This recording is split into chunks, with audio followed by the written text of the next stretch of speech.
The entertaining Talking Sports.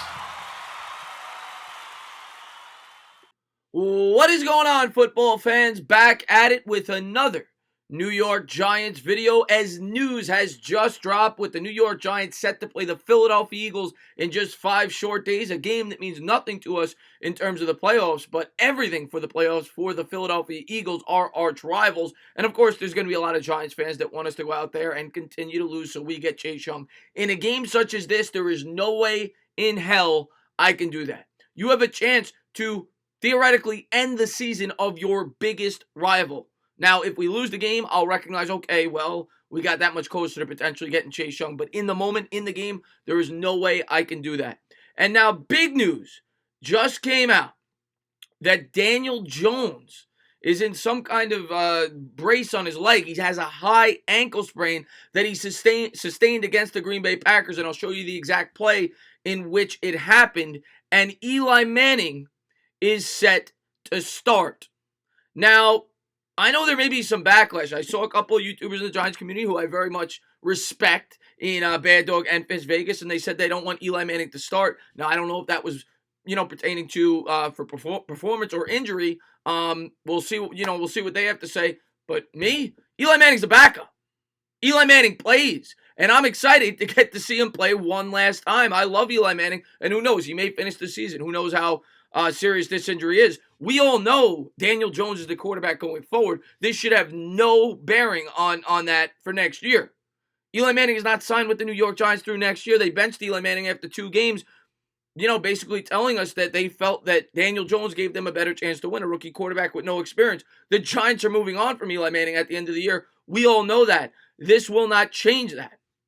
Eli Manning's the backup quarterback. Let the man play, and I'll further talk about this in a second, but let's pull up the information here. Here is the tweet by Jordan Rannon. Daniel Jones is in a boot, plus has moderate high ankle sprain, per Pat Shurmur. He couldn't play if the Giants had a game today.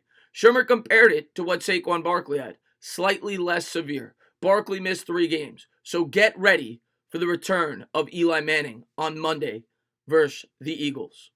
And yeah, saying that it's slightly less than what Saquon Barkley had. Saquon Barkley initially was expected to miss 8 weeks, and he is an absolute freak. I think the Giants will probably be cautious, and there's a good chance you don't see Daniel Jones at least till the last week of the season, if at all. They got to be smart here, dealing with that injury. And then last but not least, this is the play in which it happened. Here's how Jones injured his ankle. A 265-pound linebacker, Preston Smith, landed with all of his weight on Jones's right leg. This happened midway through the second quarter. Jones didn't miss a snap and finished the game. Now, this is probably one of those injuries that you don't really realize till after the game in the heat of the moment. But Daniel Jones now is missing more games in his rookie year due to injury than Eli Manning missed in his entire career. And that is something that was a very underrated attribute of Eli Manning. I always said that, and people took that for granted. It's not a knock on Daniel Jones. It's just the truth. All quarterbacks get hurt. Eli Manning was an Iron Man, and he always stayed healthy.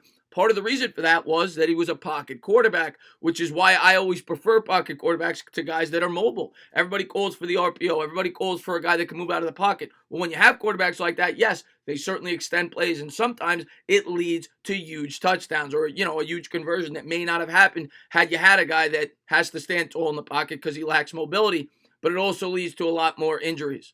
And hopefully this is the first and only injury that Daniel Jones sustains throughout his entire career. But regardless, Eli Manning, number 10, will be suiting up for an opportunity to take on the New York Giants' biggest rival in Philadelphia on Monday Night Football. You couldn't set it up for a much better, a better return for Eli Manning. There's not a much better team for him to go up against. When I think about Eli Manning, one of my favorite moments of his was the comeback against the Philadelphia Eagles early on in his career in 2005, where we trailed by 17 points going into the fourth quarter. And, I want to see Eli Manning go out there and compete, and so does he. Now, a lot of Giants fans are going to say, I don't want him to finish under 500. I don't care about that, and neither does Eli Manning. Eli Manning wants to compete. He always has, and he always will. The man was a warrior. He went out there, and he fought even when he was hurt throughout his entire career, and he's going to go out there on Sunday, and it sounds as if at least he's going to go out there on Sunday, and he's going to compete for us. And I'm excited to see it as a Giants fan. I know Daniel Jones is the future. I know Daniel Jones is our quarterback going forward. He's the backup. Eli plays, period. End of story. I don't think Pat Shermer's doing anything wrong here whatsoever. And we'll see what he's got on Sunday. And, it'll be nice for me to get to see him at least one more time start in a New York Giants uniform. And, of course, this is an opportunity for Eli Manning to potentially showcase what he may have left if he decides to play somewhere else next year, because we all know it will not be in a New York Giants uniform, being that he's going to be a free agent. And if he does come back, I don't think Eli Manning would want to come back as a backup. He'd want to come back and start. Like I said, he's a competitor. We all remember what he did when he was benched by Ben McAdoo. McAdoo gave him the option to start the game so he didn't break his streak. He didn't want to do that. He has pride, and I think that if he does decide to come back next year, it will be at least for an opportunity to start in training camp. And this may be one of his last chances to showcase that. So as Giants fans, we owe it to him to get behind him and hope he plays good on Sunday night. And I'm happy about it. I know some Giants fans don't like seeing Eli back out there due to the 500 record, due to the fact they just want to move on and see Daniel Jones. We've already moved on. We already have Daniel Jones. Daniel Jones is the quarterback. Eli's the backup. When the starter gets hurt, the backup plays. Period.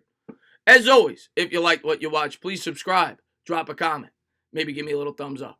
Cheers.